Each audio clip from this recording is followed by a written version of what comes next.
Olá, que a graça do Senhor Jesus esteja com você. Estamos prontos mais uma vez para recomeçarmos aqui a nossa meditação na Palavra de Deus, sendo guiados pela lição da Escola Sabatina. Obrigado por sua companhia, viu? Se ainda não é inscrito no nosso canal, eu convido você a se inscrever para que ele se fortaleça. E ao final, não se esqueça de deixar o seu gostei, tá bom?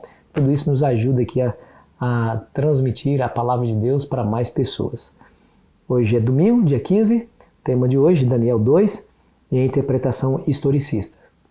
Quero dizer para você que nós, como adventistas do sétimo dia, nós temos uma plataforma de interpretação profética que nós usamos para compreender as profecias da Bíblia.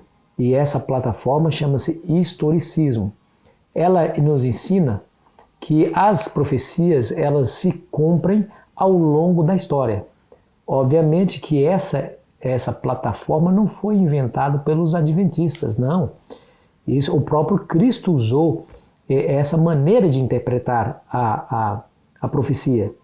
E um dos exemplos clássicos de o historicismo na própria Bíblia é o capítulo 2 de Daniel.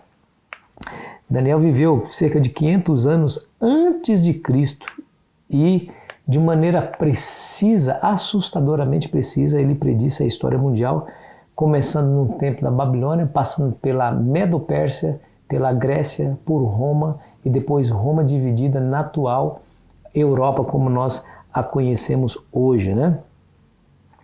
O que é interessante, deixa eu mostrar para você aqui a sequência dos eventos. Nabucodonosor, o monarca que dominava a Babilônia e, consequentemente, o mundo conhecido de então, teve um sonho certa noite. Ele não conseguiu entender o sonho e depois, para complicar ainda mais, ele se esqueceu do sonho. Bom, ele sonhou com uma grande estátua.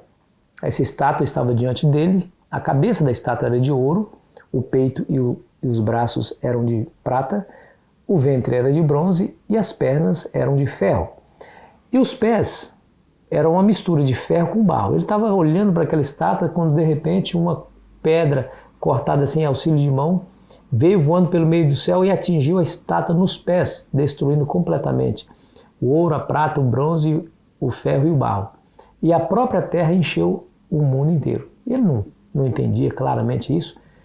Ele pediu ajuda para os seus conselheiros, né, que são sábios da Babilônia, mas os sábios foram totalmente incapazes de resolver o mistério para o rei, até que ele se deparou diante de Daniel, o servo do Deus Altíssimo, e Daniel disse para ele qual foi o sonho que ele havia sonhado na noite passada e a sua interpretação.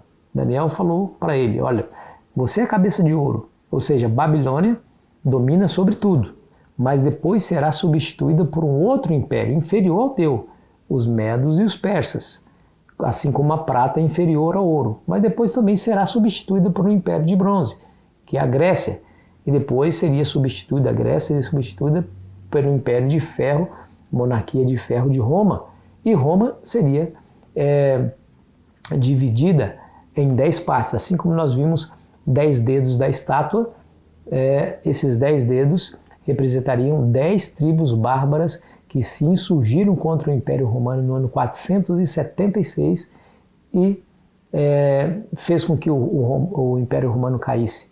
E aí deu origem ao que hoje nós conhecemos como a Europa, os países da Europa. Todos os países da Europa têm origem nessas 10 tribos bárbaras que se revoltaram contra o Império Romano. Mas a profecia diz,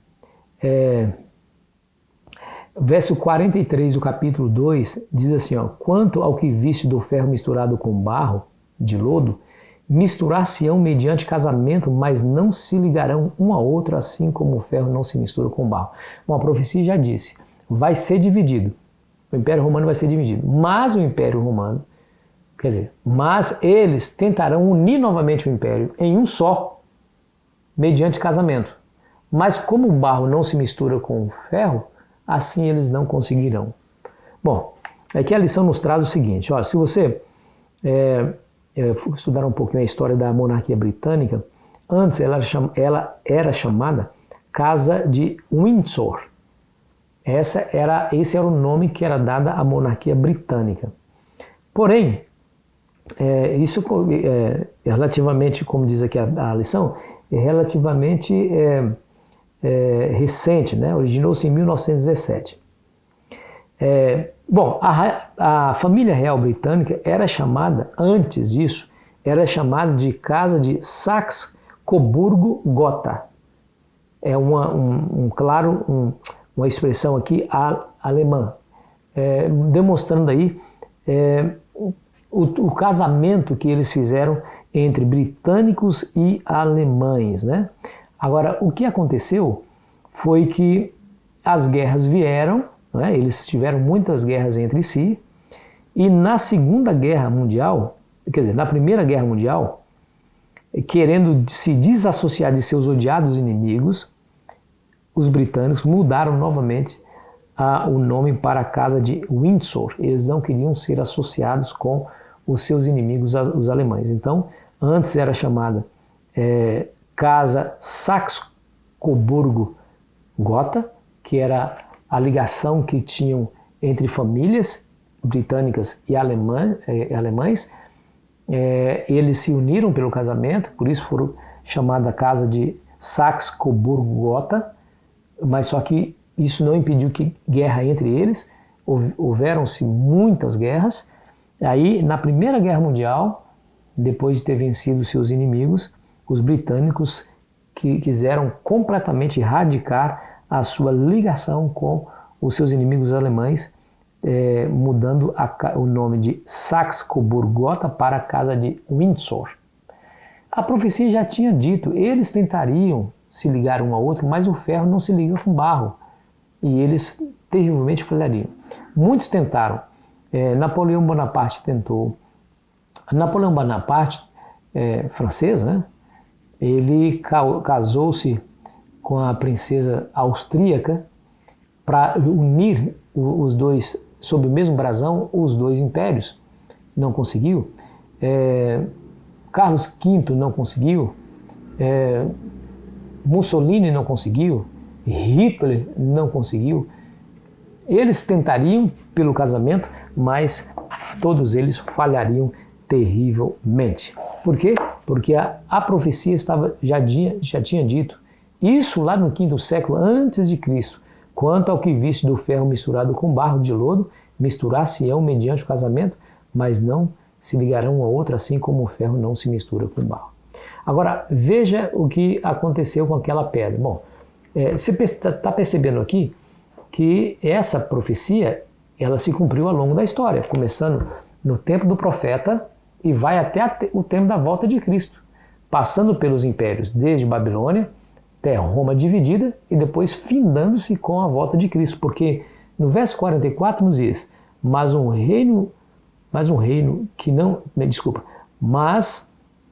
nos dias desse reis, o Deus do céu suscitará um reino que não será jamais destruído.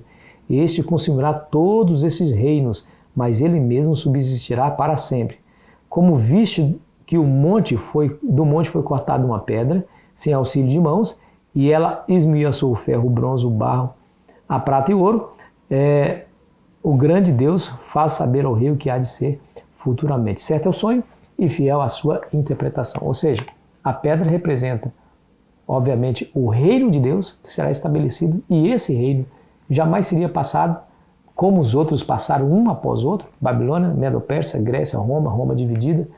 O reino de Deus não seria passado jamais, ou seja, ele subsistiria para sempre. Então você percebe que a plataforma do historicismo, que explica que as profecias se cumprem na história, não foi inventada pelos adventistas, mas é algo bíblico. Nós vemos essa dinâmica de interpretação aqui no próprio texto de Daniel 2. O próprio Daniel deu a interpretação. Babilônia, Medo-Pérsia, Grécia, Roma dividida e o reino de Deus. Então, ao longo da história, tudo aquilo que Daniel previu se cumpriu à risca, né? Sequência ininterrupta de impérios. Tá vendo, queridos? O que nós podemos aprender desse estudo?